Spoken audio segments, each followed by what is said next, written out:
prova do Enem, além do domínio de conteúdos, cobra o desenvolvimento de competências e habilidades por área de conhecimento. Na área de ciências da natureza, a habilidade 10, por exemplo, espera que o aluno seja capaz de analisar perturbações ambientais, identificando fontes, transporte, destino dos poluentes ou prevendo efeitos em sistemas naturais, produtivos ou sociais. Para que o estudante tenha um bom desempenho nas questões que tratam dessa habilidade, é preciso que ele conheça os vários fatores naturais e antrópicos, resultantes da atividade humana que afetam os ecossistemas e o clima do planeta ou de uma determinada região e estabeleça relações sistêmicas entre eles. O clima da Terra esteve, desde sempre, sujeito a mudanças, produzidas por ciclos longos ou curtos, que estão registrados na história da humanidade. Na Idade Média, por exemplo, foram observados períodos de aquecimento seguido de um período de esfriamento, conhecido como Pequena Era do Gelo.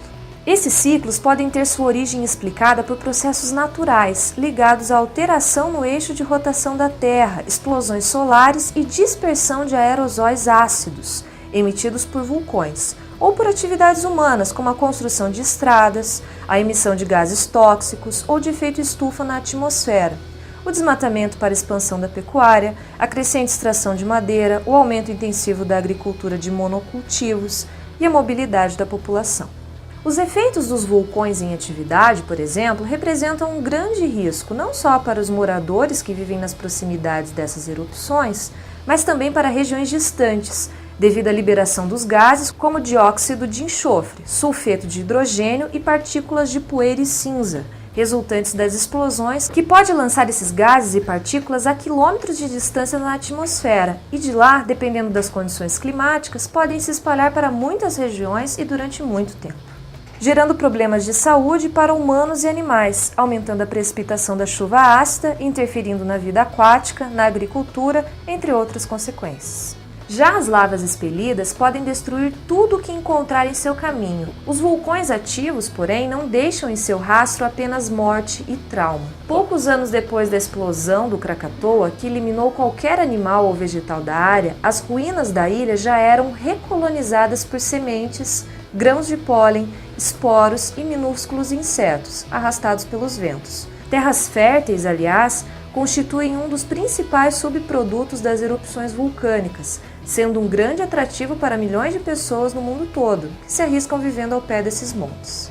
Já as atividades humanas são fatores antrópicos que interferem nos vários serviços que os ecossistemas desempenham na regulação das condições de vida, tais como manutenção da biodiversidade, ciclagem de água e dos estoques de carbono que mitigam o agravamento do efeito estufa. Esse, por sua vez, dentro de uma determinada faixa, é de vital importância, pois sem ele a vida como a conhecemos não poderia existir. Serve para manter o planeta aquecido e assim garantir a manutenção da vida.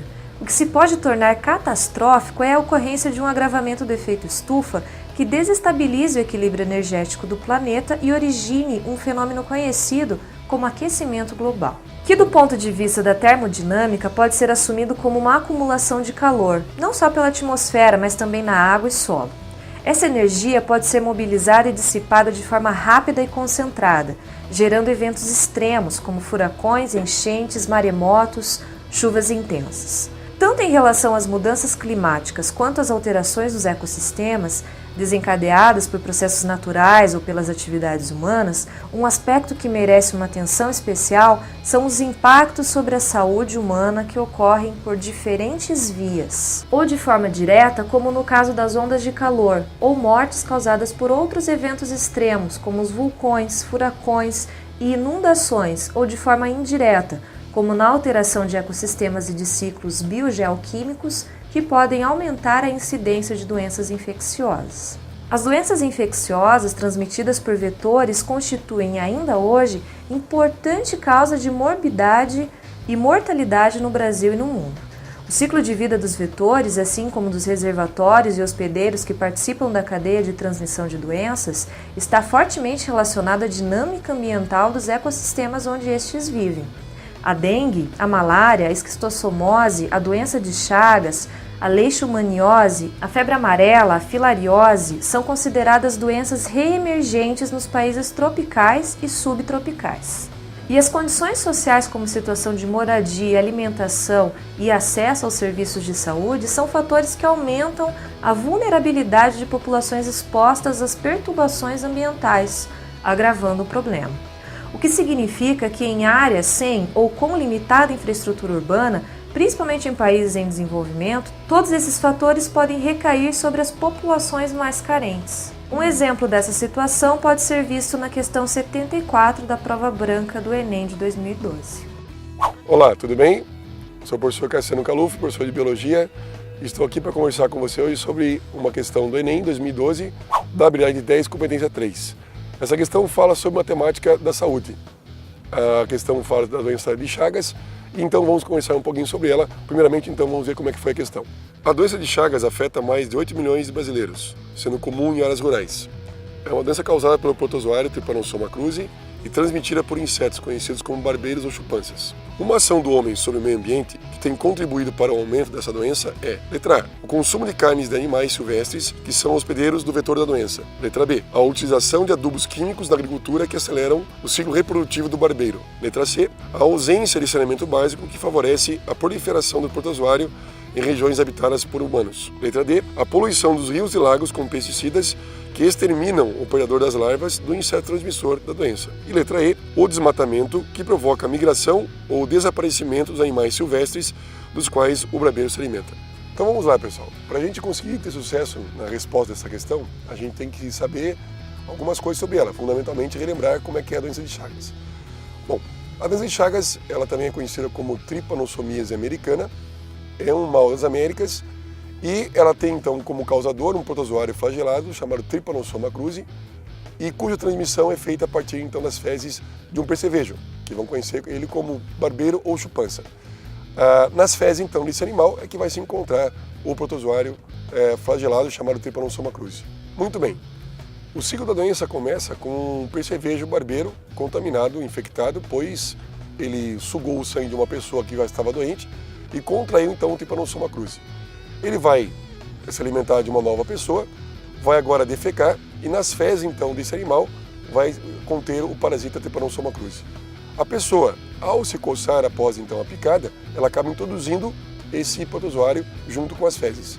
Então aí acontece a principal forma de contágio, conhecido também como transmissão vertical da doença, que é quando então a pessoa acaba recebendo esse protozoário via então fezes do percevejo barbeiro, contendo então os protozoários. Bom, aí pelo sangue, esse protozoário Trypanosoma cruzi, ele vai para vários locais, pode atacar desde o sistema digestório, passando também principalmente para o sistema circulatório. E o local preferencial da doença, o local preferencial de ataque do Trypanosoma cruzi seria o nosso coração, o miocárdio. O que vai acontecer nesse local? Ele vai se proliferar e vai causar uma miocardite, uma inflamação do miocárdio. Essa inflamação faz com que o nosso coração aumente de tamanho, chega a aumentar até 2, 3 vezes o tamanho do nosso órgão. E aí vem uma expressão popular conhecida então como coração de boi. Muito bem, a entrada do protozoário na nossa circulação sanguínea, ela ocorre na forma chamada tripomastigota, que é uma forma em que o protozoário está com um flagelo. Quando o protozoário se instala na musculatura cardíaca, ele perde o flagelo e fica na forma sem flagelo, conhecida como amastigota. Nessa maneira, então, ele vai se proliferando por reprodução assexuada até um certo momento em que alguns indivíduos saem do coração, voltam para a circulação sanguínea e readquirem a forma tripomastigota. Pois muito bem, com essa forma tripomastigota estando na circulação sanguínea, um novo percevejo barbeiro, que não estava ainda contaminado, vai sugar o sangue dessa pessoa e agora então recebe esse protozoário e está pronto já para contaminar outras pessoas. Quando se fala na doença de Chagas, é importante ressaltar quais são as principais situações que a doença ela pode se desenvolver, o que prolifera o percevejo barbeiro e assim por diante. E uma situação muito importante que a gente tem que frisar é a situação das péssimas condições de moradia das pessoas onde ocorre então a doença de Chagas. Então não há como a gente deixar de lado a situação das casas de pau-pique, que são casas formadas por madeira entrelaçada, onde o pessoal então tampa esses buracos com barro, com argila. É óbvio, né, que essa argila ela vai ressecando e ela mesma então, ao ressecar, forma frestas. E aí então a situação é a seguinte: essas casas ocorrem próximo a locais florestais, locais com bosques, onde inicialmente morava o percevejo barbeiro. Com a explosão demográfica, com o inchaço populacional, as pessoas têm então ocupado essas regiões de bosque, e aí então você tem a situação do barbeiro que morava na floresta e que agora então vem junto ao ser humano e acaba ocupando essas moradias. Então a moradia casa de pau a pique, ela favorece muito esse encontro do ser humano com esse percevejo. Obviamente, como já comentamos anteriormente, o percevejo não nasce com o protozoário. Ele precisa se alimentar de uma pessoa doente, contrair o protozoário e aí sim então ele acaba ficando contaminado. Bom, feita então essa condição da casa de pau a pique, realmente é uma situação a ser levantada, pensando então que isso favorece o contato do ser humano com o percevejo e aí, claro, com esse animal já contaminado, a situação da doença pode ser muito mais evidente. Realmente a temática da questão do Enem 2012, que relaciona-se com a doença de Chagas, ela envolve toda a parte então da degradação ambiental, as quais então animais silvestres que estão envolvidos com a doença de Chagas, os quais a gente pode citar tatus, preguiças, gambás, coatis, eles são chamados reservatórios naturais da doença de Chagas. Muito bem, então o que tem acontecido é assim, o ser humano tem alterado a natureza, então os animais que seriam os reservatórios naturais ou reservatórios silvestres do protozoário têm se extinguido, têm sido eliminados pelo próprio ser humano, e aí então como o percevejo acaba não tendo com quem se alimentar, acaba se aproximando dos lares, das casas de pau a pique, e aí então animais domésticos e peridomésticos acabam também aí sendo animais que servem como alimento para esse percevejo. Então isso é uma coisa bastante interessante em relação à doença de Chagas e que tem só aumentado nos últimos anos. A questão do percevejo se aproximar bastante das casas, dos lares então humanos, e com isso os animais silvestres deixam de ser o principal reservatório e passam a ser agora animais domésticos como cães e gatos e até o próprio gambá que transita nesse mundo silvestre e também peridoméstico. Beleza, pessoal? Então vamos lá. Agora nós temos condições suficientes de resolver a questão do Enem 2012 em relação à doença de Chagas. Vamos então pelas alternativas. Começando pela alternativa A, o consumo de carne de animais silvestres, que são hospedeiros do vetor da doença. Pois muito bem, o candidato que escolhe essa alternativa não identifica que os animais silvestres contaminados, como gambás ou pequenos roedores, não transmitem a doença. A transmissão ocorre quando a pessoa coça o local da picada do inseto e o parasita presente nas fezes, eliminadas pelo barbeiro, acaba por penetrar pelo orifício que ali é deixado, atingindo então a corrente sanguínea. Então veja, essa não pode ser a alternativa correta. Vamos então agora para a questão B. A utilização de adubos químicos na agricultura que aceleram o ciclo reprodutivo do barbeiro.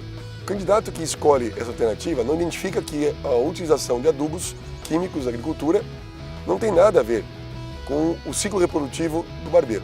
Também essa resposta não pode ser a resposta correta. A alternativa C. A ausência de saneamento básico que favorece a proliferação do protozoário em regiões habitadas por humanos. O candidato que escolhe essa alternativa não identifica que a ausência de saneamento básico favorece a proliferação de insetos, como moscas, por exemplo, e não do protozoário Trypanosoma cruzi, causador da doença de Chagas. Essa também não pode ser a alternativa correta.